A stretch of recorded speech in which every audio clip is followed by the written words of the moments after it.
Hello and welcome to this session. In the previous session, we learned about different data types supported by the Python programming language. We also used some basic operators to perform arithmetic as well as logical operation. In this session, we'll cover comparison operators, conditional statements, loops, and control statement. So let's start. We'll discuss comparison operators first. These operators will be used in flow control and conditional statements very often. The first operator is greater than operator. Let's understand this with the help of an example. We'll assign the value 10 to a variable x using the assignment operator, which is a single equal to sign. And we will assign the value 17 to a variable y. Let's write print x greater than y and run our code.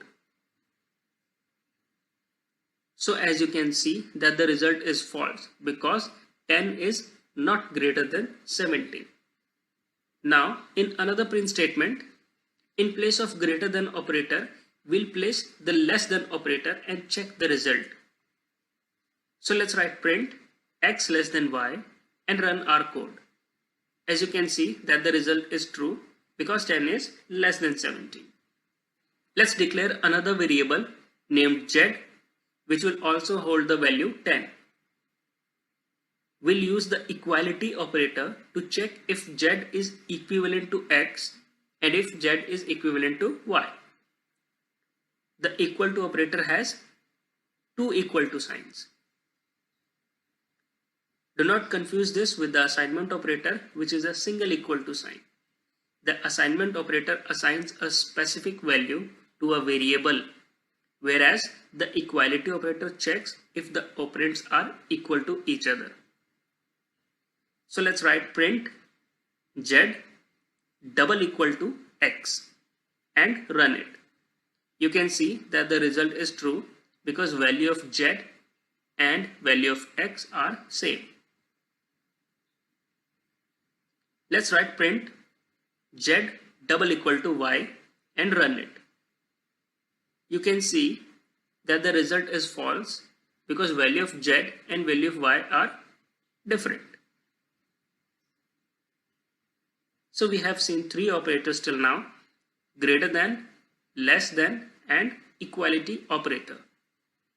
There are other three comparison operators: not equal to, which is written as an exclamation sign followed by an equal sign. Operators such as greater than, equal to, and less than equal to are also available. You can try this on your own. Again, operator precedence should be taken care of when using multiple operators within one statement without parentheses to separate the operations. You can check the operator precedence in the Python documentation. For example, if you are performing an arithmetic operation where x is added with y and then multiplied with z, you must practice to write it as x plus y in a single bracket, then multiplied by z, and enclosing this complete expression in bracket. This will give you a result 270, whereas if you write it like x plus y multiplied by z, it will result in 180. I hope you have understand this difference. You may practice some operations on your own to get familiar with it. So let's move further and discuss about conditional statement. One of the most commonly used conditional statement are if, elif, else statement. These are used in case where a decision making is required, when certain action should take place when specific conditions are met. The syntax for this is if test expression colon followed by one or many statements which will be in the indented block. Let's see this with the help of an example. We will declare a variable named var1 whose value can be chosen and changed by you. For now, I will assign it with integer 5. Now we want Python to check and then tell us by printing that the number is positive or the number is negative or the number is 0. So let's write a piece of code like this. If var1 greater than 0 colon indent print number is positive, unindent elif var1 less than 0 colon indent print number is negative, else colon indent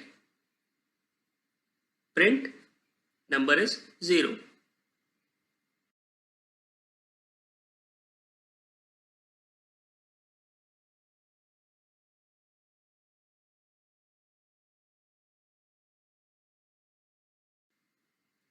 Let's run this.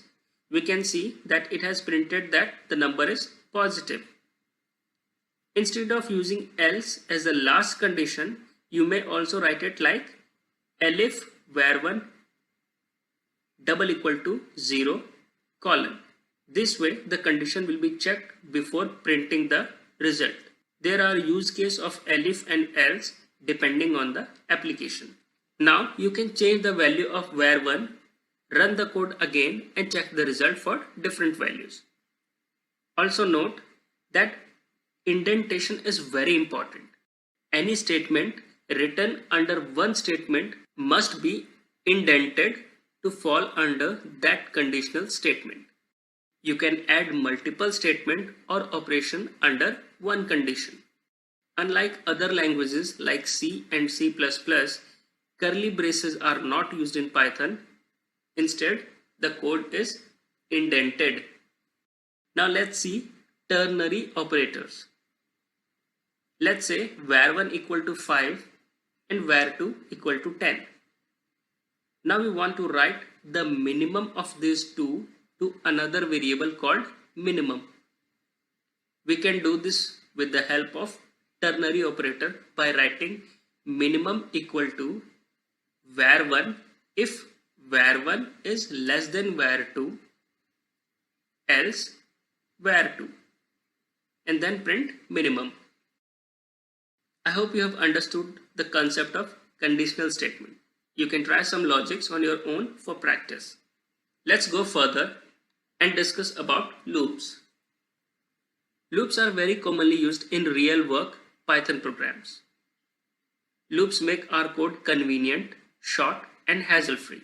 Let's say that you want to print digit from 1 to 100. One way is to print each digit individually. This way, you will have to write 100 different print statements with the digits as their parameters. Is it convenient? No. So we can solve this problem using loops.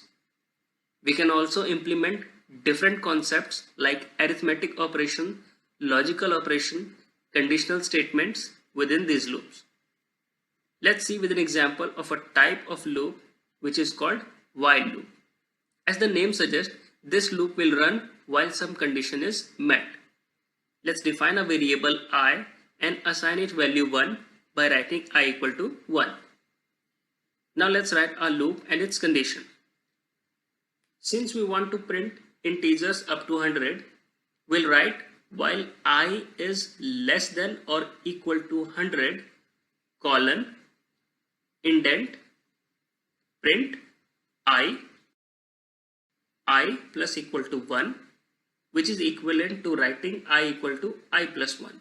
Unindent print series printed. Now let's run our code. So you can see that the 100 digits have been printed. Suppose if you want to print only the odd number, instead of writing I plus equal to 1, you can write I plus equal to 2. So only the odd numbers are printed in the series. You see how convenient is this? This is used in various applications where a certain task needs to be repeated various times while a condition is met. We can also use a control statement called break to exit this loop in between in case any needed condition is met in middle of the loop. You can refer to the example in my downloadable notebook of this session.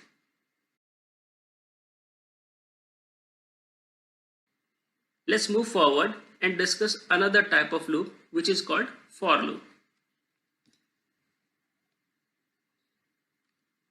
A for loop is used for iterating over a sequence that is either a list, a tuple, a dictionary, a set, or a string. With the for loop, we can execute a set of statements once for each item in a list, tuple, set, etc. Loop continues until we reach the last item in the sequence. The body of for loop is separated from the rest of the code using indentation. Let's see an example of this. Let's define a list named countries which contain 5 elements where the elements are India, China, Japan, Sri Lanka, Bhutan. We want to print these elements without writing a separate print statement for each element. Therefore, we will use for loop. Let's write for x in countries, colon, indent, print x, unindent, and let's run the code. So you can see that each element has been printed without writing separate print statements. Now let's include a condition in the body of this for loop. Suppose we do not want to print China, we can write if x is not equal to China, colon, and then indent print x as body of this if statement. When you run this code, you can see that the China is not printed. Alternatively, you can also use the continue statement by changing the logic little bit. The continue statement is a control statement just like break is. The continue statement is used to skip the rest of the code inside a loop for the current iteration only. Loop does not terminate but continues on with the next iteration. You can also use the break statement to break the printing once a certain condition is matched. Now let's print a series of number using for loop. Suppose we want to print value from 0 to 8. We can use the range function.